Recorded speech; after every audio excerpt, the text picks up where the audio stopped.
Film की कहानी ओडिशा के एक शांत गांव में शुरू होती है, जहां रहता है एक सीधा साधा और मेहनती युवक बुट्टू। वह मछली पालन करता है और अपनी विधवा मां रत्नमाला के साथ रहता है। रत्नमाला गांव में एक जानी मानी ओझा तांत्रिक है, जो झाड़ फूंक और आत्माओं से संबंधित समस्याओं को सुलझाती है। बुट्टू अपने साधारण जीवन से संतुष्ट नहीं है, लेकिन अपनी मां से बहुत प्रेम करता है और उसकी देखभाल करता है। वहीं दूसरी ओर बुट्टू को गांव की सुंदर और समझदार लड़की रिंकी से प्यार हो जाता है।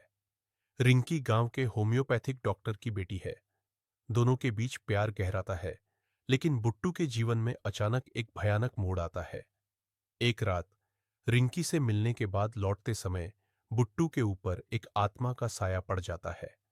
यह आत्मा है हमारी नाम के एक व्यक्ति की, जिसे वर्षों पहले गांव वालों ने झूठे आरोपों में मार दिया था।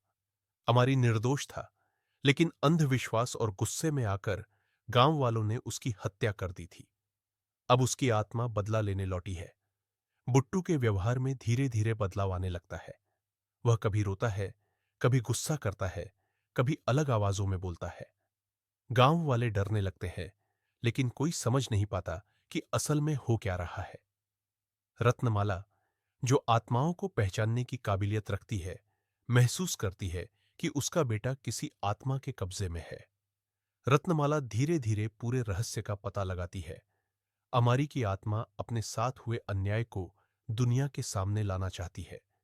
बुट्टू के शरीर का इस्तेमाल करते हुए अमारी गांव वालों के सामने अपनी दर्दनाक कहानी सुनाता है। गांव वाले अपने किए पर शर्मिंदा होते हैं और रत्नमाला के मार्गदर्शन में एक विशेष पूजा और आत्मा शांति विधि कराते हैं। यह पूजा अमारी को शांति देती है और वह आत्मा मुक्त हो जाती है। बुट्टू फिर से सामान्य हो जाता है और अपनी मां रिंकी के साथ जीवन में आगे बढ़ने लगता है।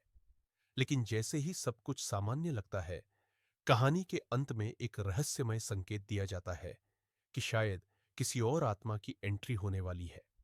यह अंत दर्शकों को रोमांच में डाल देता है और संकेत देता है कि भविष्य में इस कहानी का सीक्वल भी आ सकता है।